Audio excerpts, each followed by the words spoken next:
11 नवंबर 2004 दीपावली की रात। कांची कामकोटि पीठ के शंकराचार्य जयेंद्र सरस्वती आंध्र प्रदेश के महबूब नगर में थे।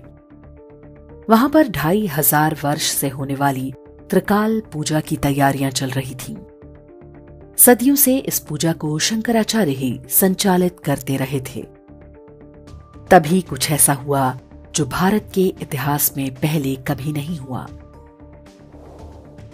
तमिलनाडु से पुलिस की टीम शंकराचार्य को गिरफ्तार करने पहुंची थी। आंध्र प्रदेश पुलिस के अधिकारी भी उनके साथ थे। पुलिस के पास शंकराचार्य की गिरफ्तारी का वारंट था। उन पर मठ के एक पूर्व मैनेजर की हत्या का आरोप लगाया गया था। शंकराचार्य जयेंद्र सरस्वती के शिष्यों ने पुलिस से अनुरोध किया कि त्रिकाल पूजा संपन्न हो जाने दें। उसके बाद वो जो चाहे वो कर सकते हैं। ये वो समय था जब तमिलनाडु में AIDMK की जयललिता सरकार और आंध्र प्रदेश में कांग्रेस के YSR रेड्डी की सरकार थी। दोनों राज्यों की पुलिस ने अधिकारियों से बात की। फिर बताया गया कि ऊपर से आदेश है कि शंकराचार्य को तत्काल गिरफ्तार किया जाए। त्रिकाल पूजा बंद करनी होगी। दीपावली की रात हिंदुओं के सबसे बड़े धर्मगुरुओं में से एक शंकराचार्य को किसी अपराधी की तरह बंदी बनाकर विमान से चेन्नई ले जाया गया। न्यायिक हिरासत के लिए उन्हें वेल्लूर जेल में खतरनाक अपराधियों के लिए बनाई गई स्पेशल सेल में रखा गया। बताते हैं कि शंकराचार्य को जेल में टॉर्चर किया गया कि वे अपराध स्वीकार कर लें। मीडिया के माध्यम से आरोप लगाया गया कि शंकराचार्य जयेंद्र सरस्वती ने 3 सितंबर 2004 की रात कांची कामकोटि पीठ के पूर्व मैनेजर शंकर रामन की हत्या करवा दी। मठ में बड़े पैमाने पर भ्रष्टाचार चल रहा था और मैनेजर शंकर रामन इसकी पोल खोलने वाला था। शंकर रामन के पास शंकराचार्य की अश्लील सीडी भी थी, इसलिए उसकी हत्या करवा दी गई। मीडिया का पूरा कांग्रेसी वामपंथी इकोसिस्टम और मिशनरी तंत्र दुष्प्रचार अभियान में जुट गया। सूत्रों के हवाले से शंकराचार्य के पूजा कक्ष में अश्लील सीडी, यौन शक्तिवर्धक दवाएं और कॉन्डोम मिलने की खबरें चटकारे लेकर छापी और दिखाई जाने लगीं। दिल्ली के चैनलों ने एक फेक न्यूज उड़ाई कि शंकराचार्य ने पुलिस हिरासत में कैमरे पर अपराध स्वीकार कर लिया है। उन दिनों दिल्ली के एक प्रमुख समाचार समूह के एक पत्रकार ने नाम उजागर ना करने की शर्त पर बताया कि शंकराचार्य के बारे में मनगढ़ंत कहानियां प्रसारित करने के लिए चैनलों और अखबारों को खूब मोटी रकम बांटी गई थी। चेन्नई की एक वामपंथी लेखिका और फेमिनिस्ट अनुराधा रामनन को आगे लाया गया। उसने आरोप लगाया कि 12 वर्ष पहले 1992 में शंकराचार्य ने उसका यौन शोषण किया था। ऐसा चौतरफा दुष्प्रचार अभियान चलाया गया कि बहुत सारे लोगों ने मान भी लिया कि आरोपों में कुछ न कुछ सच्चाई तो होगी ही। माहौल ऐसा कि कोई भी शंकराचार्य जयेंद्र सरस्वती के पक्ष में खड़ा होने का साहस न करने पाए। भाजपा और विश्व हिंदू परिषद ने इस गिरफ्तारी का कड़ा विरोध किया और भारत बंद की भी घोषणा की। भाजपा सांसद BP सिंघल ने सर्वोच्च न्यायालय में जनहित याचिका देकर केस CBI को सौंपने की मांग की।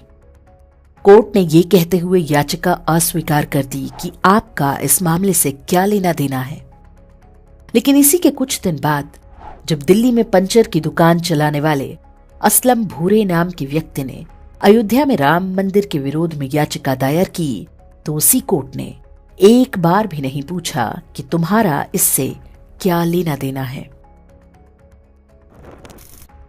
कांग्रेस के साथ केंद्र सरकार के गठबंधन में शामिल DMK ने वक्तव्य जारी करके शंकराचार्य की गिरफ्तारी का स्वागत किया। भारतीय जनता पार्टी को छोड़ अन्य सभी सेकुलर पार्टियों ने चुप्पी साध ली। पूरे 2 महीने तक जेल में रखने के बाद सर्वोच्च न्यायालय ने जनवरी 2005 में शंकराचार्य को जमानत पर छोड़ने का आदेश दिया। आज आतंकवादियों और जिहादियों के लिए स्वतः संज्ञान लेने वाली न्यायपालिका तब भारत के सर्वोच्च संत के साथ इस सरकारी अन्याय पर मूक दर्शक बनी रही।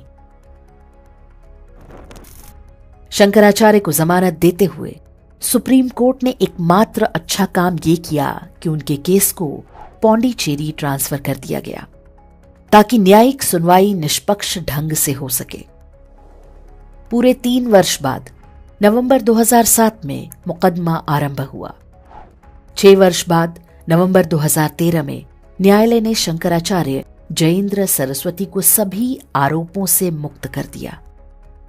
कोर्ट में तमिलनाडु पुलिस एक भी साक्ष्य नहीं दे पाई, न हत्या का, न उसके बाद मीडिया के माध्यम से उछाले गए अश्लील आरोपों का। तमिलनाडु पुलिस ने मठ के 22 अन्य साधकों और कर्मचारियों को भी आरोपी बनाया था। वे सब भी दोषमुक्त कर दिए गए। ये सिद्ध हुआ कि शंकराचार्य जयेंद्र सरस्वती को फंसाने के लिए पूरी तरह से मनगढ़ंत कहानी गढ़ी गई थी। प्रश्न उठता है कि शंकराचार्य जयेंद्र सरस्वती के साथ ये घिनौना षड्यंत्र किसके कहने पर रचा गया। ये कहानी आरंभ होती है वर्ष 1994 से, जब जयेंद्र सरस्वती कांची मठ के शंकराचार्य बने। जयेंद्र सरस्वती दक्षिणी भारत में सनातन धर्म के विरुद्ध उठ रही चुनौतियों से भली भांति परिचित थे। ये वो समय था जब तमिलनाडु में मिशनरी और मुल्ला नेटवर्क तेजी से पैर पसार रहा था। जयेंद्र सरस्वती ने शंकराचार्य बनते ही मठ द्वारा संचालित विद्यालयों, विश्वविद्यालयों और अस्पतालों का निर्माण आरंभ कराया। उनके विद्यालयों में आधुनिक पाठ्यक्रम के साथ धार्मिक शिक्षा भी दी जाती थी ताकि नई पीढ़ी अपनी जड़ों से जुड़ सके। 50 से अधिक वेद पाठशालाएं खोली गईं, जिनमें समाज के हर वर्ग और जाति के छात्र प्रवेश पाते थे। कांची कामकोटि पीठ ने जन कल्याण, जन जागरण आंदोलन चलाया। ये एक धर्मार्थ कार्यक्रम था जिसका उद्देश्य जातियों में बटे हिंदू समाज को एकजुट करना था। जयेंद्र सरस्वती ने दलित बस्तियों और गांवों में मंदिर खुलवाए। इन मंदिरों का पूरा प्रबंधन स्थानीय लोगों के पास होता था। शंकराचार्य जयेंद्र सरस्वती की ही पहल पर चेन्नई के मायलापुर के प्रसिद्ध कपालीश्वर मंदिर में दलितों को ट्रस्टी बनाया गया। शंकराचार्य पूरे तमिलनाडु में घूम घूम कर गांव में प्रवास करते, समाज के सभी वर्गों से संवाद करते और उन्हें एकजुट करते। ये एक प्रकार की धार्मिक क्रांति थी। ईसाई मिशनरियों के चंगुल में फंस चुके दलितों ने बड़ी संख्या में सनातन धर्म में वापसी आरंभ कर दी। देखते ही देखते शंकराचार्य जयेंद्र सरस्वती ईसाई धर्मांतरण गिरोहों के सबसे बड़े शत्रु बन गए। तमिल साप्ताहिक कुमुदम में 28 अप्रैल 2003 को छपे एक लेख में शंकराचार्य जयेंद्र सरस्वती को उद्धृत किया गया है। मैं कांची मठ में 50 वर्ष से हूं। मठ के दरवाजे सभी जातियों के लिए खुले हैं। ढेरों बड़े दलित नेता और सामान्य लोग नियमित रूप से मठ में आते रहे हैं। कभी किसी से कोई भेदभाव नहीं हुआ। मठ समाज के कमजोर वर्गों को अलग अलग प्रकार से आर्थिक सहायता करता है। मैं नादर समुदाय का उदाहरण देता हूं, जो बहुत पिछड़े हुए थे। पिछले 50 वर्ष में अपने श्रम और धार्मिक संस्कारों की बदौलत वे बहुत आगे बढ़ गए हैं। सभी को उनका अनुकरण करना चाहिए। अपना व्यवसाय आरंभ करो। कोई भी कभी विक्रेता की जाति नहीं देखता। समाज को बांटने वाले नेताओं पर विश्वास मत करो। शंकर मठ और मैं सदैव आपके साथ खड़े हैं। वर्ष 2004 के बाद भारत में हिंदुओं के विरुद्ध षड्यंत्रों का जो कुचक्र आरंभ हुआ, उसका पहला शिकार शंकराचार्य जयेंद्र सरस्वती ही बने। दिल्ली से लेकर चेन्नई तक की मीडिया ने इस प्रकरण को जयेंद्र सरस्वती बनाम जयललिता की तरह दिखाने का प्रयास किया। बताया गया कि मठ की किसी भूमि के लिए ये सारा विवाद खड़ा हुआ है। दूसरी ओर विश्व हिंदू परिषद के अध्यक्ष अशोक सिंघल लगातार कहते रहे कि शंकराचार्य की गिरफ्तारी के पीछे सोनिया गांधी का हाथ है। राजीव गांधी के करीबी रहे सुब्रमण्यम स्वामी ने भी दावा किया कि सोनिया गांधी ने जयललिता पर दबाव डालकर शंकराचार्य को जेल भिजवाया है। किंतु इन सारे दावों और अटकलों पर विराम लगा जब तत्कालीन मनमोहन सिंह सरकार में रक्षा मंत्री रहे प्रणब मुखर्जी की आत्मकथा द कोलिशन ईयर्स आई।